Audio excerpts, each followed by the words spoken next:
Suasana di Malioboro saat ini cukup ramai, gitu ya. Agak panas suhunya, mungkin sekitar 30 derajat Celcius. Beberapa orang bilang sudah panas gitu, beberapa mengatakan belum terlalu panas. Nggak tahu bagaimana Anda, gitu ya. Tapi seorang yang tidak diketahui namanya pernah berkata bahwa pilihlah dengan bijak karena pilihan itu akan berdampak pada hidup Anda. Dan memang hidup itu penuh dengan pilihan. Bahkan saat pagi bangun gitu ya, karena mendengar bunyi alarm, kita itu harus memilih antara mau bangun saat itu atau menunda beberapa menit atau mengabaikannya.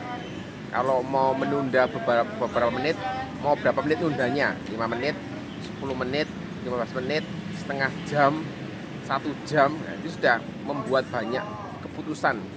Ada pilihan-pilihan yang kita bisa ambil gitu ya. Dan seharusnya dia semakin tua, kita itu akan menjadi semakin ahli dalam memilih.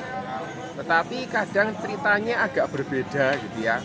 Karena mungkin pilihan-pilihan atau kasus yang dihadapi itu juga tidak sama. Saya melihat bahwa sebenarnya kalau kita bicara mengenai berbagai pilihan yang ada, termasuk di dalamnya dalam dunia pendidikan, maka kita juga mesti bisa memilih dan bijak. Mau milih apa tuh? Nah, itu yang kita ingin dengar pada edisi kali ini.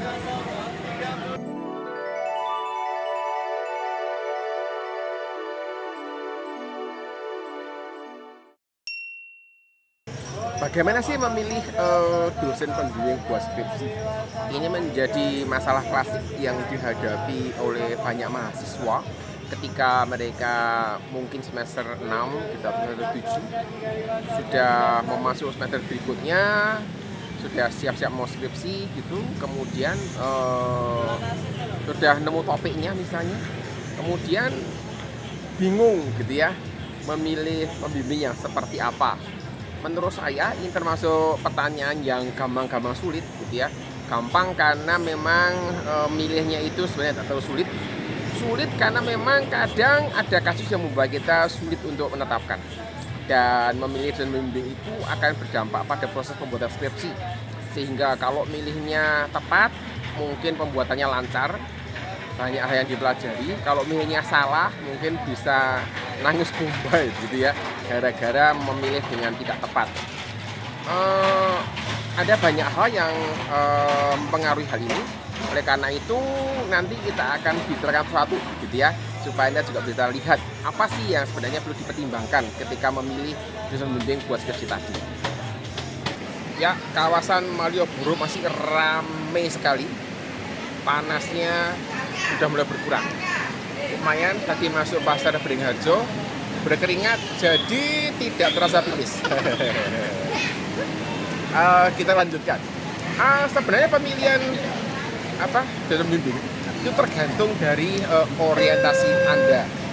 Misalnya, kalau mau cepat selesai, maka carilah dosen bimbing yang tidak rewel dengan topik yang mudah. Ya, mau cepat selesai, cari dosen yang tidak rewel, topiknya mudah.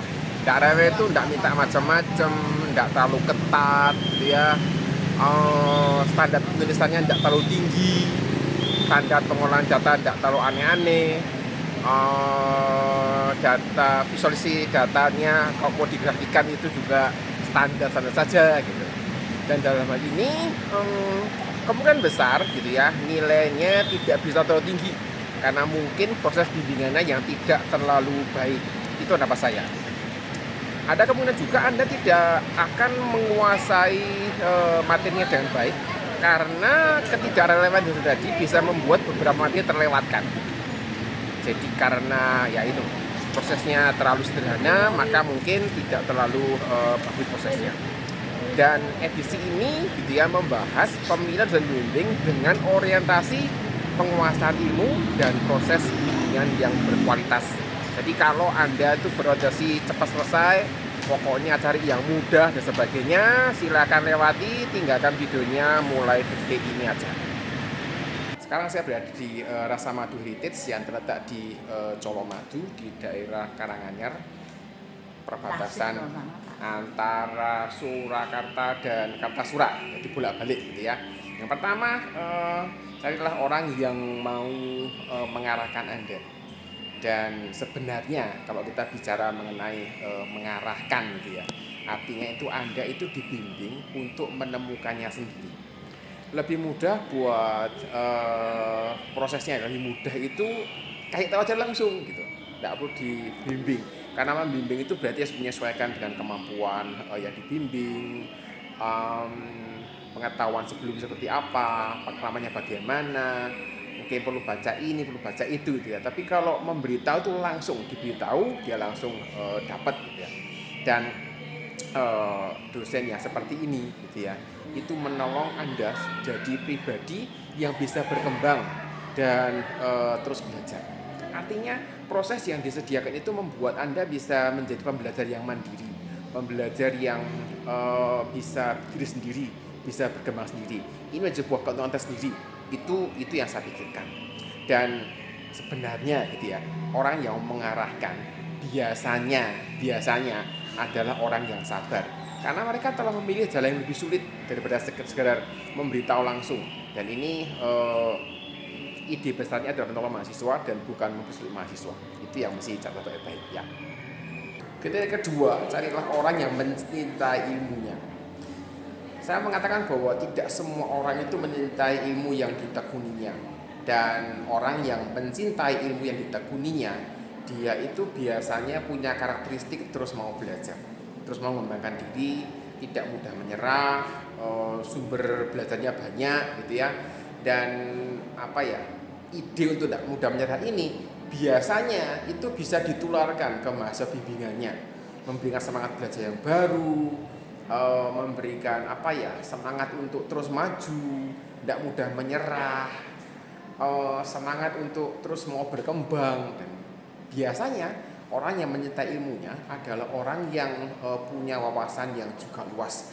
Karena dia mencintai ilmunya, maka dia ingin juga punya wawasan di sekitar bidang ilmunya, mengembangkan bidang-bidang yang lain, punya banyak koneksi gitu ya, punya banyak pengetahuan, pasarnya banyak kalau saya bilang, dan dia mudah menghubungkan berbagai macam pasar yang ditemuinya untuk bisa membentuk pengetahuan yang baru. Dan dari sini Anda bisa belajar banyak. Kenapa? Karena dari pengalaman yang selama ini menolong dia untuk bisa berkembang, dan dia pasti juga akan menolong mahasiswanya juga untuk mau berkembang lebih baik lagi. Carilah juga orang yang mau ditemui, orang yang bisa diajak diskusi, bisa diajak untuk berdebat ya. Itu menarik karena kalau Anda punya pembimbing yang menguasai ilmunya tapi sulit untuk ditemui, sama juga bohong gitu. Karena Anda tidak bisa mendapatkan ilmu-ilmu yang dia miliki. Anda tidak mendapatkan pengaruh dari dia secara keilmuan. Jadi kalau pembimbing itu memang harus punya komitmen gitu ya untuk mau ditemui.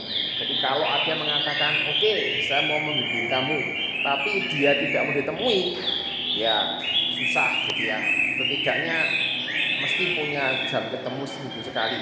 Dan ini menolong proses pengerjaan skripsinya supaya bisa lebih lancar lagi. Dan punya pembimbing yang menguasai ilmunya tapi tidak mau diajak diskusi, itu juga tidak ada gunanya gitu, karena Anda tidak mendapatkan apa-apa dari pengalamannya, pengetahuannya dan sebagainya.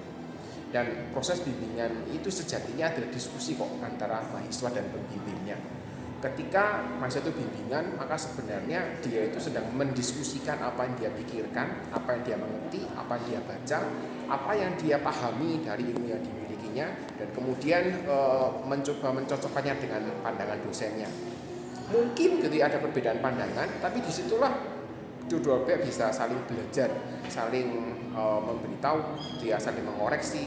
Dan dosen yang tadi saya mengatakan mencintai ilmunya, mau berbagi, mau ditemui, biasanya adalah orang yang terbuka, yang mau terus belajar, bukan model bimbing yang memaksakan kehendaknya, ngeyel pokoknya dia pasti bener, pasti salah mahasiswanya begitu. Tapi sebuah keuntungan tersendiri jika Anda punya dosen yang mudah ditemui, mau berbagi, mau diskusi, kemudian mencintai ilmunya dan sebagainya. Ini sebuah keuntungan tersendiri yang bisa Anda peroleh. seperti di dunia ubur-ubur gitu ya. Jadi kalau Anda melihat ini banyak sekali gitu ya. Ini dibuat dari semacam fiber optik. Kalau yang murah pakai senar gitar juga bisa ya, bikin begini. Asik suasana sih ya. Saya lanjutkan. Jadi carilah pembimbing atau dosen yang profilnya terbuka dan tidak anti kritik. Jadi bisa jadi gitu ya, dosen itu salah mengarahkan karena toh juga dosen adalah manusia dan baru ketahuan saat ujian skripsi misalnya, atau baru ketahuan saat mau ujian, jadi berujian ya, saat mau ujian baru ketahuan kalau ada salah membimbing. Nah, dosen tidak anti kritik ini akan mengakui kesalahannya dengan terbuka di hadapan tim penguji, bukan justru menyalahkan mahasiswanya, dianggap tidak memperhatikan dan sebagainya. Tapi sebagai dosen yang tidak anti kritik, maka dia akan dengan terbuka mengakui bahwa ada kesalahan yang dikerjakan. Mereka tidak akan lempar tanggung jawab atau membiarkan mahasiswa berjuang sendiri, tapi akan memberikan pertolongan pada mahasiswanya, bisa mengarahkan, bisa memberikan pancingan supaya mahasiswa bisa menjawab saat ujian, bisa mengarahkan mahasiswanya untuk mengingatkan gitu ya, dulu pernah bimbingan begini, ingat enggak begini dan sebagainya. Itu sangat menolong terutama saat ujian nanti. Dan pribadi terbuka itu membuat Anda akan merasa lebih nyaman dalam berinteraksi, tidak khawatir, tidak mudah tersinggung. Kalau Anda punya dosen pembimbing yang mudah tersinggung, susah nanti, tidak selesai kepikiran dan sebagainya. Kemudian orang yang seperti ini biasanya juga tidak punya agenda pribadi yang mungkin menguntungkan dirinya, tapi lebih ke arah bagaimana bisa menolong mahasiswanya untuk bisa berjuang, bisa mandiri, bisa lulus dengan baik, mendapatkan nilai yang baik, mendapatkan pembelajaran yang baik. Intinya tidak egois dan tidak mementingkan dirinya sendiri. Terus carilah orang yang mau mendengar ya. Saya melihat bahwa dosen yang mau mendengar adalah dosen yang cocok untuk menjadi pembimbing, karena salah satu aspek dalam bimbingan itu adalah mendengar apa yang menjadi kesulitan mahasiswanya. Mungkin mau curhat, mungkin ada keluhan tertentu, menghadapi kesulitan. Nah, kalau pembimbingnya tidak mau mendengar, susah mahasiswanya, tidak bisa mendapatkan solusi, tidak bisa mendapatkan dukungan. Ini menjadi kendala tersendiri yang dihadapi oleh banyak mahasiswa yang salah memilih pembimbing, karena mereka punya pembimbing yang tidak mau mendengar. Nah, ini susah ya. Kemudian proses pengerjaan tidak mesti mulus dan banyak tantangannya, sehingga ada hal-hal yang mesti menjadi bagian penting yang harus dipikirkan. Orang yang mau mendengar itu akan bersedia untuk memberikan telinganya buat orang lain, untuk bisa menolong, untuk bisa memberikan apa yang terbaik yang dapat dilakukannya, dan itu menguntungkan buat mahasiswa yang dibimbingnya. Nah, ini posisinya ada di infinity room, gitu ya, belakang itu panjang, gitu ya. Jadi sebenarnya di luar kriteria yang saya sampaikan tadi, gitu ya, juga hal yang sejenisnya itu, mungkin proses bimbingan skripsi Anda tidak akan menjadi proses yang berkualitas. Akibatnya hasilnya tidak maksimal. Jadi di balik setiap pilihan itu ada konsekuensinya. Dosen dengan kriteria di atas tidak akan mempersulit urusan mahasiswa. Justru idenya adalah bisa menolong mahasiswa, bisa berkembang, bisa belajar, bisa menemukan potensinya. Dan seperti ini secara umum peduli pada mahasiswa. Dan saya mau mengatakan bahwa pilihan ada di tangan Anda, bukan di tangan saya. Jadi pilihlah pembimbing yang tepat buat Anda, sesuai dengan kebutuhan, dan itu bisa menolong Anda bisa mendapatkan hasil belajar maksimal. Saya kira itu dulu yang disampaikan pada hari ini dari kawasan Rasa Madu di daerah Colomadu yang sekarang ini sedang ada di Infinity Cube. Kita tutup materi hari ini. Kita jumpa lagi di video berikutnya. Sampai jumpa.